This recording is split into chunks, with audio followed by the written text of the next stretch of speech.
morning, everybody, and welcome to the webinar that we're doing this morning on behalf of Improving. It's called Nearshore Outsourcing, when and how to do it. The purpose of this is hopefully to share some interesting context and some background as you're considering nearshore option for either some strategy, some application development, or maybe training, but you just need access to great development resources for your business. So I've got a handful of slides or so that I'll walk through to give some of that context.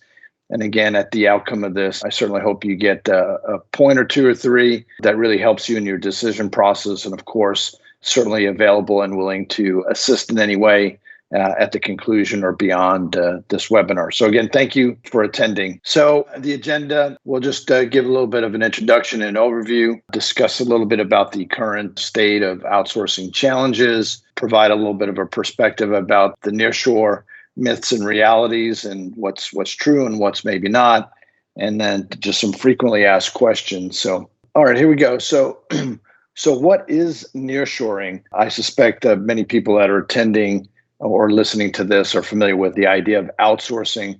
We have very mature, very well established and great markets like India, places like Eastern Europe today are just a couple of examples of the idea of outsourcing when you're considering to go beyond just your internal resources to develop a solution or innovate for your business. So really nearshoring, the way that we like to describe it, it's without a border. So if you think of North America, United States, and specifically Mexico, and Mexico is where we're delivering services from. Yes, there is a border, but there's no ocean that you got to get across. We got a little river between Texas and Mexico, but we effectively share the same border. We share the same proximity. We share great access and commonality in things like culture and social linguistics. Mexico and the United States are the largest trading partners in North America.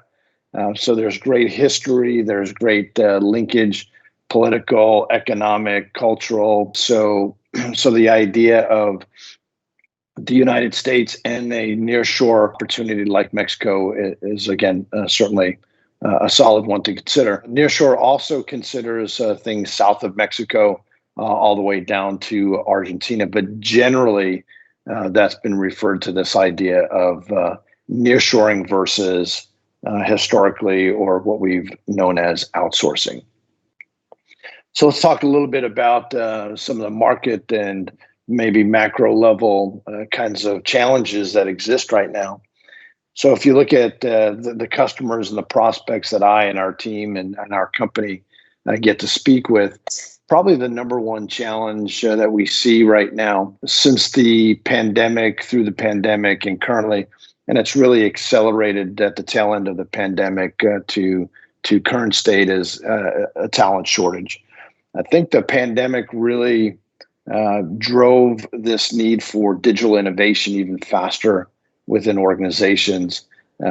So as the workplace changed, as the marketplace changed, as clients' businesses were being altered by just the macro issues and concepts of the pandemic, it really began to drive a talent shortage. So as the curve got flattened, if you will, for organizations, all of a sudden people within organizations were thinking, hey, I don't have to go to the office. Probably a lot of those cultural things were no longer there, with being within an office and collaborating. So people began to look at other options.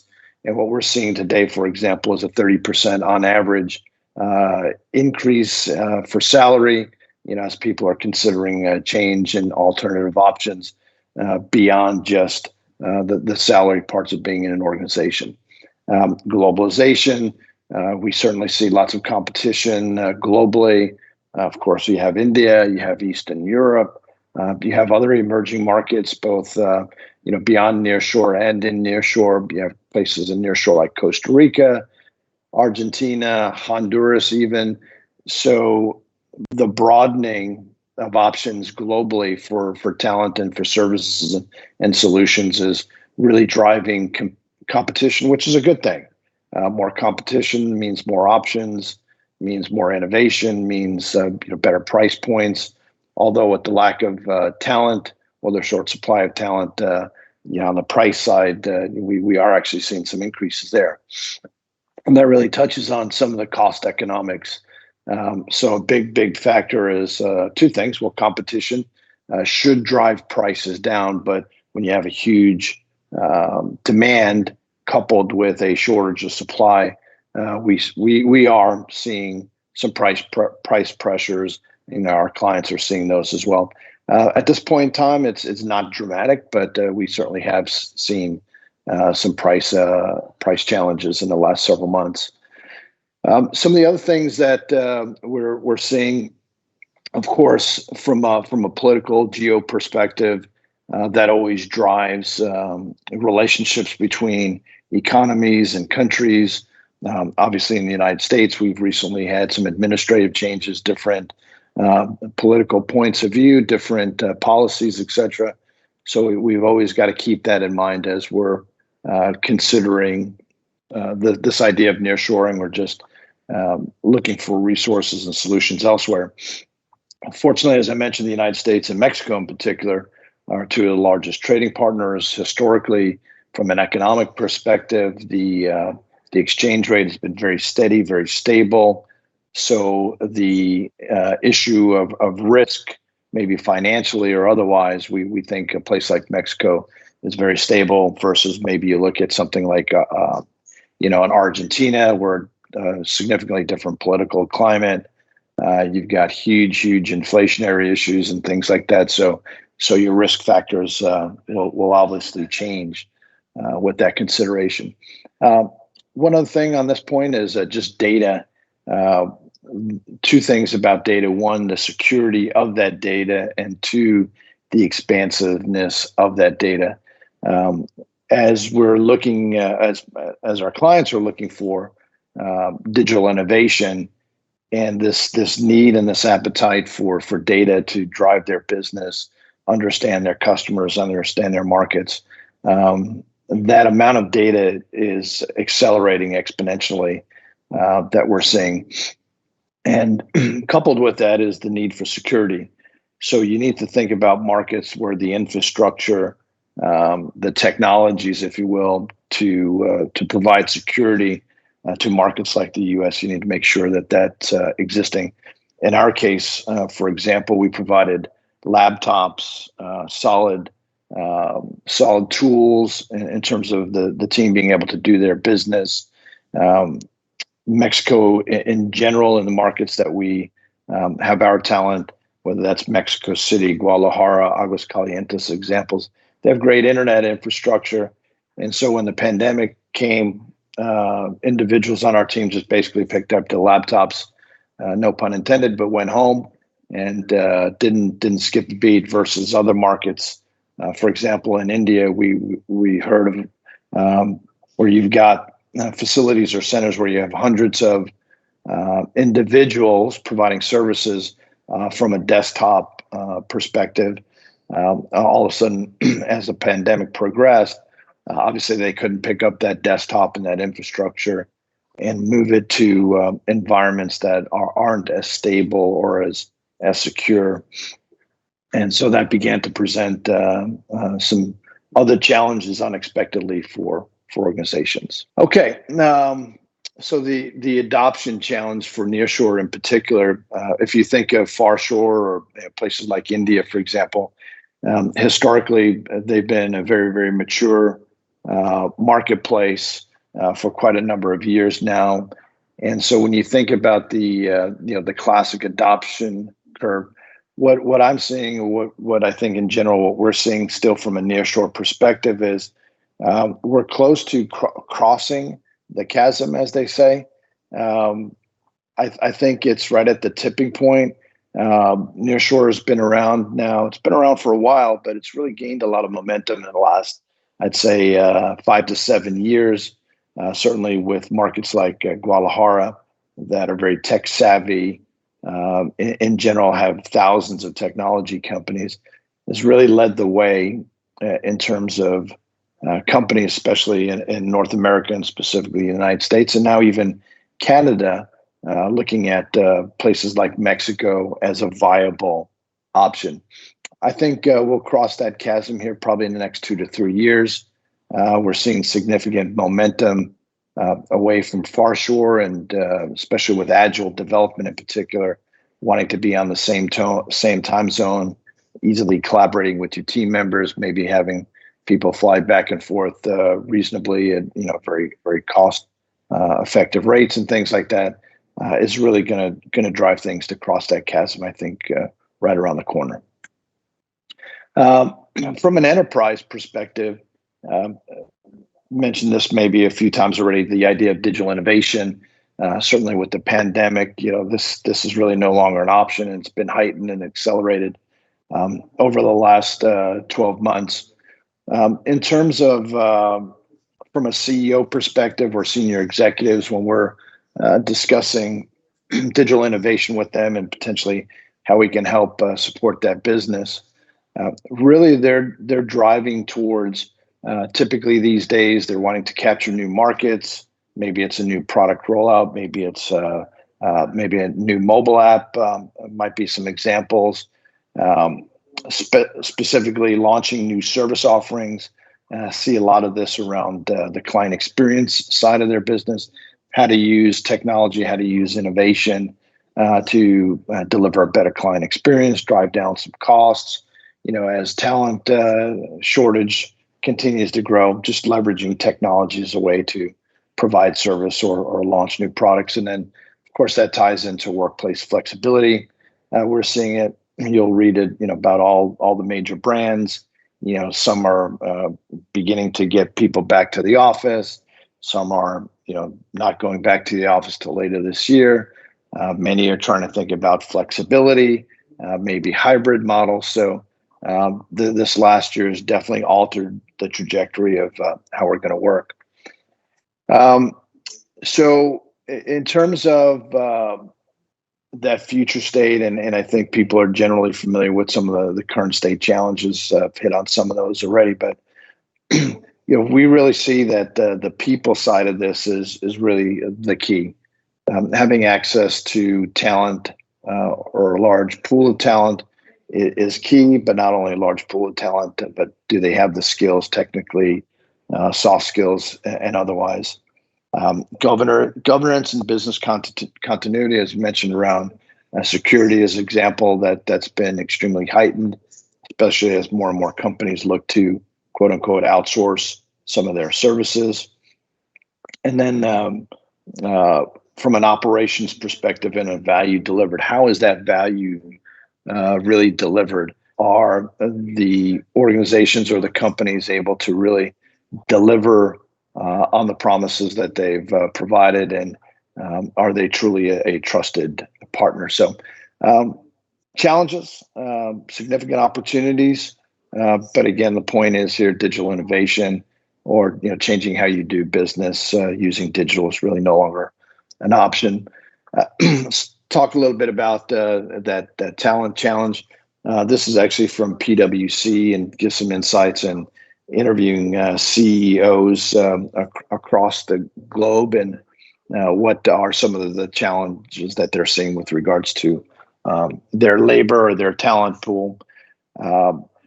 I think number two is really from our perspective or our business perspective, really a key challenge right now is the decrease in talent available as more and more options, more and more companies are moving into the market, especially in Mexico. It's really putting a big pressure on the talent pool.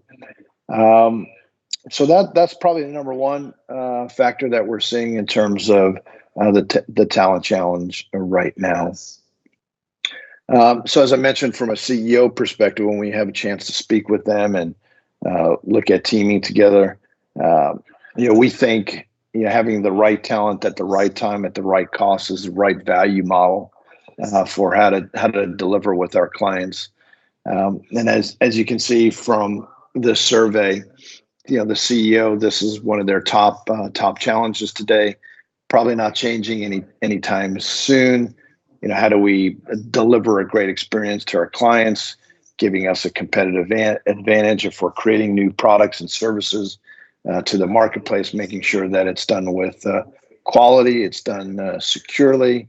Of course, that we have the right teams to be able to do this, scaling up, scaling down, and doing it with velocity. So big challenge, but when you do it right, has huge benefit and impact, obviously, to the growth of the business and the organization.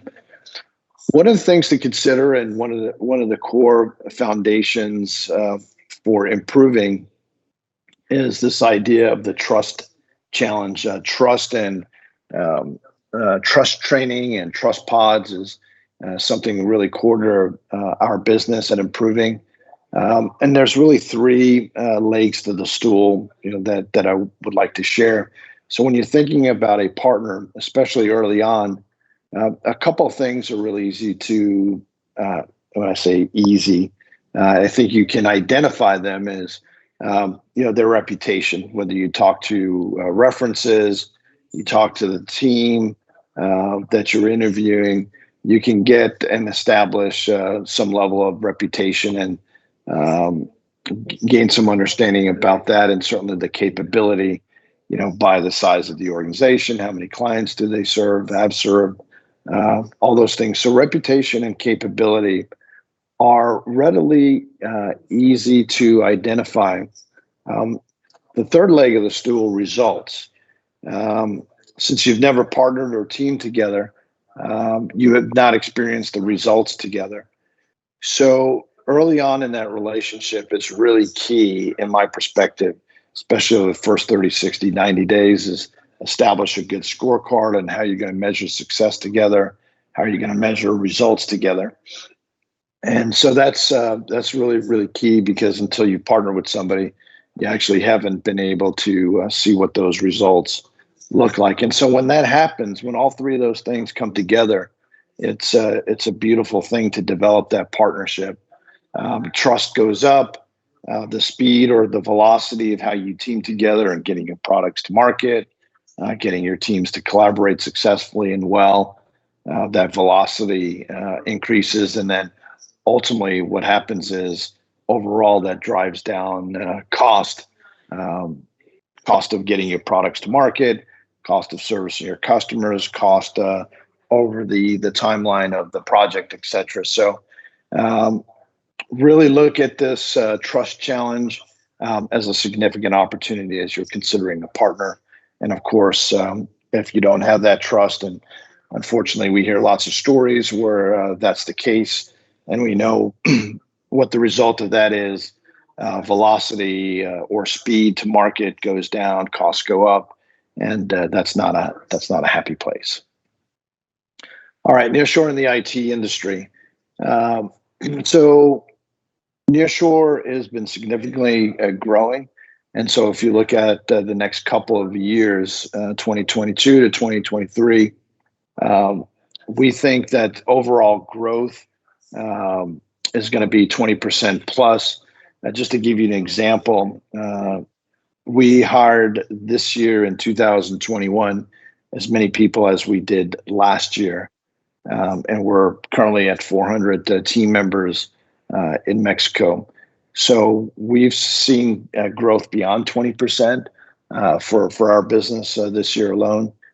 So I think that 20% is probably a good benchmark across the market, but some organizations I think will experience even faster growth than that. So nearshore IT industry, really solid. Lots of great universities, lots of great tech companies. Just overall, solid marketplace. Again, nearshore being Mexico and all the way down south, that you got lots of really solid options available to you. Specifically to IT talent in Mexico, one of the driving factors, not just for today, but this is probably more of an impact down the road, a few years, as Mexico leads the way in STEM graduates. We'll see that impact 2-3 years down the road as these graduates get into the marketplace, get experience, really develop their skill set. So we really think that Mexico overall is going to continue to lead the way in terms of access to good talent, as we again say, at the right time to help companies innovate. Again, other options, other countries are doing some solid work here in terms of STEM graduates and preparing for the future generation of talent. Cost benefit.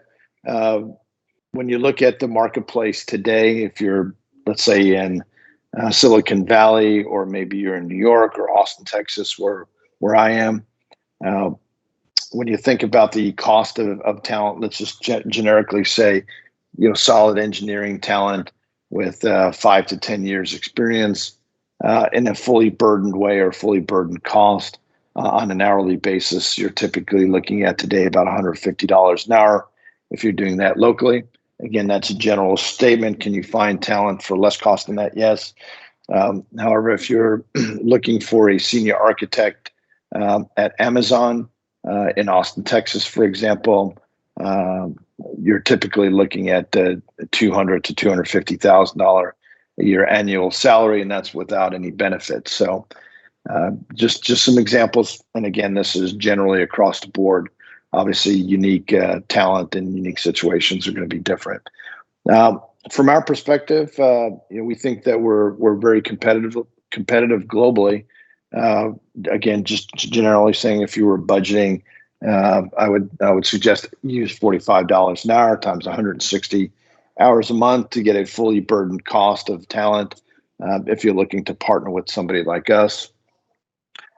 That's not a huge difference if you think, India and some of the benefits or some of the gaps between, Mexico and India in terms of the nearshore values, like same time zone, easy to get to back and forth, solid IP protection, good cultural alignment, some of those things we already mentioned. We think that gap in cost makes up the difference. Obviously, Mexico is not as mature, doesn't have as large of a pool, et cetera. But just to give you some ideas of some of that cost comparison, south of Mexico, we see $50 in places like Costa Rica. Argentina is about $45 an hour. So again, globally, very competitive. And then when you compare it to, again, a local resource in the United States, obviously that's why some organizations are looking elsewhere, not only because they can't find the talent, but in some case, obviously cost is a big factor and a big driver where you're looking at 40 to 60% savings. Is it all the same? I've already hit on some of these factors between offshoring and nearshoring. We don't think it is the same. Obviously, with technology, collaboration, that too is also flattening the curve, if you will, for talent. So it'll be interesting to see, as more and more innovative technologies and collaboration tools, how that impacts overall cost over time. Benefits, yeah, I'd say some of the beyond the obvious benefits. I think a couple of things that stand out to me, especially this last year, one I've really mentioned a little bit already, is that's continuity. Having a country or a region that has excellent infrastructure, so in the event of something, let's say like a pandemic, or the need to find talent beyond just the office building, maybe doing a hybrid model with remote work, making sure that infrastructure is solid and the ability to do that securely. I think that's a big one. Another big one is just culture. U.S. and Mexico have lots of ties, very, very long history. But when you talk to, for example, some of our team members in Mexico, they understand American football, baseball, with a lot of U.S. residents traveling to Mexico for vacations, for many years, that cultural understanding is really there. So when you're talking about business and you're talking about innovating your business, some of those concepts are very near and dear right out of the gate with our team members of Mexico. Of course, collaboration is really key. All of our team members speak 100% English. And of course, when you're wanting to do business, that makes a huge difference in ability to team, collaborate, communicate, read and write English in the same language. So a couple of factors really make a nice impact for your consideration. Already touched on some of these key benefits. Of course, we think Mexico, of all the nearshore options, is the best option for a number of the reasons I've already discussed and mentioned. So some common frequently asked questions or things I think you should ask a prospective partners. Tell me a little bit about the why or the purpose of your business, right? Your business has a purpose, a vision, a mission, values. It's really important to get those aligned, and especially as you begin to team together. I think it starts with that alignment, that foundational understanding. If not, it's going to just present some challenges in teaming, culture, communication, some of those things I've already mentioned. In terms of community footprint, and what are some of the key relationships that that partner has? For example, do they have good relationships with maybe academia? Are their team members, are they participating in teaching, maybe at some of those universities? Is there a good, healthy relationship with the local government or governments? Why is that important? Because maybe you need some support and some help around maybe getting access to some more flights into that market. So government, academia, of course, business. Are they involved in any advisory boards or organizations that are impacting the community and business overall? So those are important considerations I think you should take into account. How long does it take to find talent? Make sure that you have a good understanding about what the reality of that is. And as I've mentioned, more than a number of times already, with supply of talent getting a little bit tighter, make sure you understand what that velocity looks like so you can plan and budget accordingly. Will I be able to interview the talent, accept individuals?